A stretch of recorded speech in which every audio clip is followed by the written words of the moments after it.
Svima. Svi smo svedoci promjena koje su zahvatile svijet u zadnjih 20 godina, a koje su se intenzivirale u posljednjih par godina i ta trka za profitom doživjela je kulminaciju u svjetskoj ekonomskoj krizi koja se iz Amerike prelila na zemlje svijeta.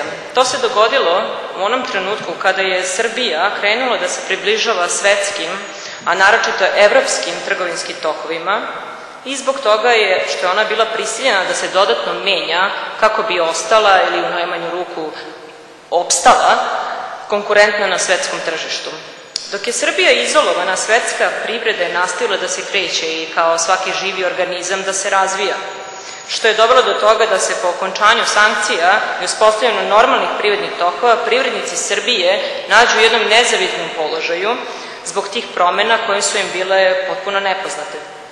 Prirodan proces razvoja koji je bio uskrićen Srbiji doveo je do potrebe za brzim i obrazovanjem i hitnim prilagođavanjima. Tako da je dobar fakultet sa svojim programima našao svoje mesto i pružio neophodnu pomoć. Slovenija kao članica Evropske unije je svoj sistem prilagodila savremenim tokovima i prihvatila i implementirala sve ono što je razvijeno u modernom poslovanju. Zbog toga što je Slovenija nekada bila u zajedničkoj državi sa Srbijom, a samim tim je imala mnogo sličnosti sa Srbijom, dobar fakultet je prilikom razvoja svog nastavnog programa mogao da iskoristi slovenačka iskustva iz tranzicionog perioda i da na jednostavni, što je također važno, brz način obrazuje kadrove u Srbiji u skladu sa potrebama na svetskom tržištu. Obrazovanje koje studenti dobijaju je pre svega razumljivo, zasnovano je na praksi, primenljivo u svakodnevnom životu i nadasve konkurentno. Navešću par primjera. Uspostavljanje Evropske unije i njeno razvijanje i širenje nateralo je zemlje članice da svoja zakonodavstva usklade kako bi se omogućilo nesmetano funkcionisanje zajedničkog tržišta. To usklađivanje je imalo za posljedicu da se jave mnoga zakonska rješenja koje nisu bila u skladu sa pravnom tradicijom koje Srbija pripada. Kroz predmet privredno pravo Evropske unije, koje se uči na doba fakultetu, moglo se naučiti koja su to zakonska rješenja koje se trenutno koriste, a upravo zbog malo pre gore spomenute zajedničke istorije i zajedničkih zakonskih rješenja koje smo imali, na brz i jednostavan način se moglo objasniti razlika između onoga što je bilo nekada i onoga što je sada. Koja su zakonska rješenja odbačena, a koja su zadržana. I što je najvažnije, moglo se naučiti način razmišljanja koji je doveo do tih rješenja. Jer učenje načina razmišljanja je izuzetno važna stvar koja nam omogućava da čak i kada nešto baš i ne znamo tačno, možemo sa velikom sigurnošću da pretpostavimo.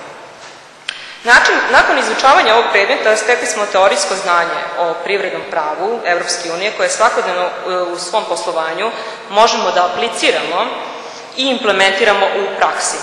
Cilj ovog predmeta jeste da mi studenti koji smo zaposleni ljudi shvatimo pravila unutrašnjeg tržišta, također tržišta Evropske unije, šta je to pravo na slobodni protok robe, slobodno obavljanje usluga, slobodni protok kapitala i koje su pravila konkurentne politike Evropske unije. Također dobar primjer je i predmet inovacijski menadžment, putem koga su studenti stekli znanja da u okviru svojih nadležnosti uspešno i efikasno upravljaju promjenama u praksi. Cilj ovog predmeta jeste da steknemo saznanja u okviru inovativnosti, inovacije i sistemskog razmišljanja. Novine u savremenom menadžmentu, inovativni pristupi u upravljanju organizacijom, upravljanje značaja inovativne okoline za uspešnost i konkurentnost organizacije kako na domaćem, tako i na svetskom tržištu. A možda i ono što je najvažnije, to je zaštita intelektualne svojine. Zaštita intelektualne svojine u svijetu zauzima izuzetno važno mesto jer je njen razvoj omogućio da se ogromna sredstva prikupljena kroz tu zaštitu usmere u istraživanje i razvoj, što je dovelo do buma kako na polju tehnologije, tako i na polju tehnike, menjajući ljudski život na vrlo značajan način. Tako da i vlasti u Srbiji su svesne da je to jedna važna segment zaštite intelektualne svojine i borbe protiv piraterije Međutim, pre nego što nastupi država, privrednici moraju postati svesni važnosti zaštite intelektualne svojine i preduzeti sve one radnje kako bi registrovali svoju intelektualnu svojinu. Obrazovanje koje studenti dobijaju je pre svega zasnovano na poslovnoj praksi iz tržišta Evropske unije i primjerima iz realnog života. Tako da su studenti po završetku spremni da uspostave kontakt i ostvare poslovnu saradnju na način na koji se to radi u zemljama Evropske unije, a samim tim i na svetskom tržištu. Hvala.